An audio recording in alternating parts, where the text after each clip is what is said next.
Footage you were never meant to see.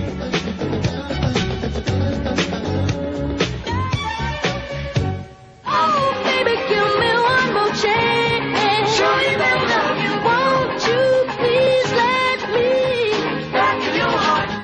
In addition to revisiting the interviews with Michael Jackson that were contained in the ABC special, we've also asked members of the Jackson family to comment on the information that the special chose to include. While the Jacksons are a very supportive family, not all of what they have to say is in complete agreement with Michael. And many of the comments you'll hear have never been revealed publicly until now.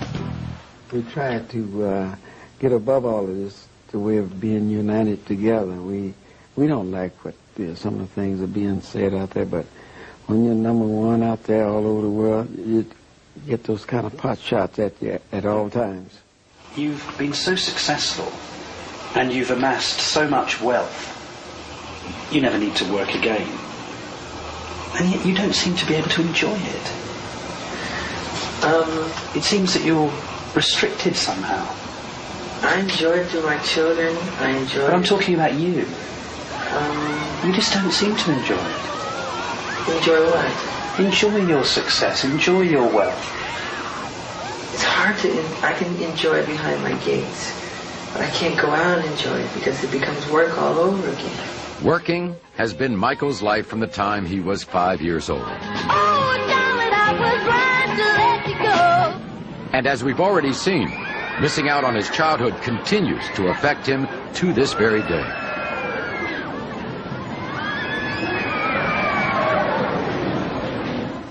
You often seem very lonely.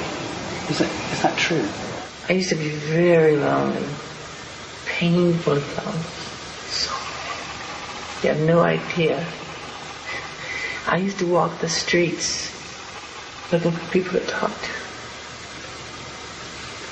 I hear Michael saying that he's lonely, but back in those days, Michael had his brothers. He had all his brothers to play with. Yeah, all of us. Oh, and so, and the kids that he bought all the candy around, he buy so much candy, and kids would be in a circle, standing around in a circle, and they all be eating candy off the allowance I had given him. But one thing he enjoyed, to see those kids eating that candy, he'd be laughing. Weren't you surrounded by your family, by musicians, by people wanting to be your friend? You were an international superstar. How can you say you had no friends?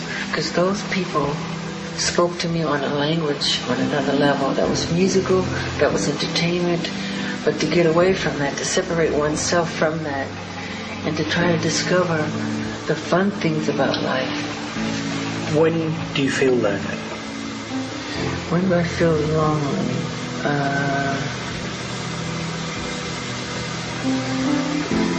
I can be, usually in hotels when there's thousands of friends chanting, you're out in the street, they're using sleeping bags and they're chanting how much they love you and everything, and you can't get out, you feel trapped inside, and you just cry, you feel lonely, And there's all that love out there, but still you really do feel trapped and lonely, that you can't get out.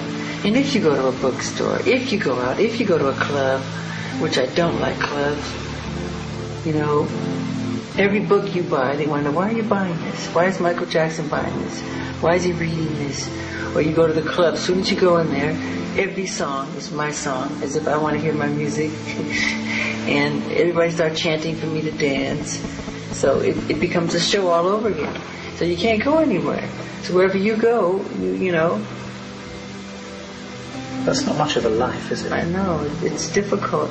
And I don't want to complain like I'm complaining, because it comes with the territory, but I don't think people understand the other side that comes with it.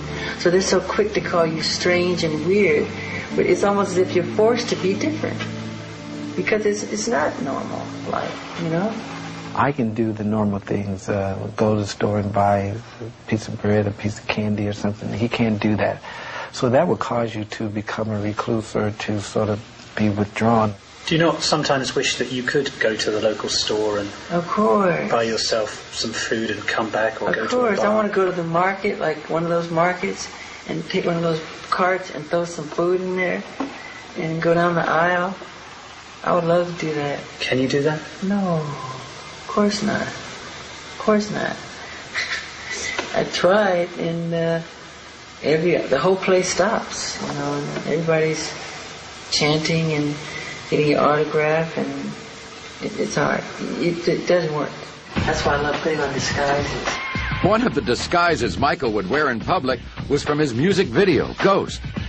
A makeup process that took several hours and would turn him into a completely unrecognizable and very large white man.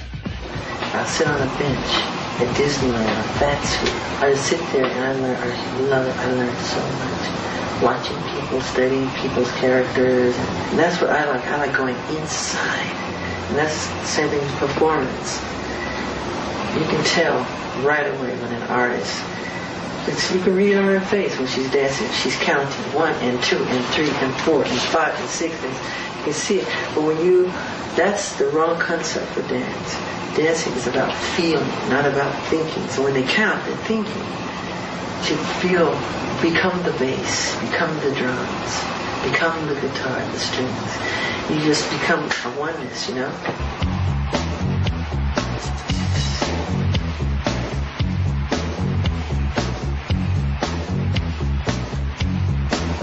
That's very important.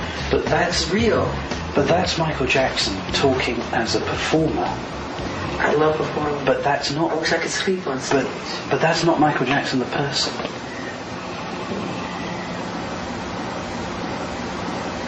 One of the most compelling and revealing lines of questioning that Martin Bashir pursued had to do with the strict discipline that Michael and his brothers endured at the hands of their father. Unfortunately, this is footage that Mr. Bashir and his producers have not allowed us to show you. But we can tell you that it was a very emotional description of beatings with belts and the cords from irons. You remember when you said to me that you just wanted to run away from your father? I hid. I used to hide. Well, one of the things I can see this man tried to do, he tried to pin something on me where I was real brutal. And raising these guys, Jermaine and all the rest of them, they all got whippings. But they didn't get no beatings, you know. They got whippings. And we were disciplined in the way to which he knew. And during that time, all children and parents at the time, they whipped their kids. We had to be in before the lights were on at night, and we had to ask for things. And I thought it was great because it allowed us to become what we became. We never got on drugs. We never got in trouble. And I see the difference from my upbringing as when I came to California and friends that I went to school with, how they would curse their parents out and slam the door and disrespect them. Joseph didn't beat them or anything like that. We just disciplined them out of love or anything like that. We just disciplined them out of love. And the Bible says if you love a child, you will discipline them. The discussion of the strict discipline and verbal abuse by Michael's father went on for almost 8 minutes in Mr. Bashir's finished special. But what he did not include was a short but very revealing comment from Michael about his father. He just, I don't think how much he hurt me when he was love, but he's a genius. The man is a genius. At the same time, he is a genius. He really is. But Michael, he injured you when you were a child. Yeah, but look what came out of it. Well, maybe I wouldn't have the affection for kids that I have today, wanting to help them. When we return, the police investigation that put Michael on the offensive. At every opportunity, the media has dissected and manipulated these allegations to reach their own conclusions. And Debbie Rowe finally reaches her limit. I'm tired of the lies. I'm tired of the bull. The devastating disease that Michael claims turned him porcelain white. Said I was putting on cream to make myself lighter. That's not true. How did I know?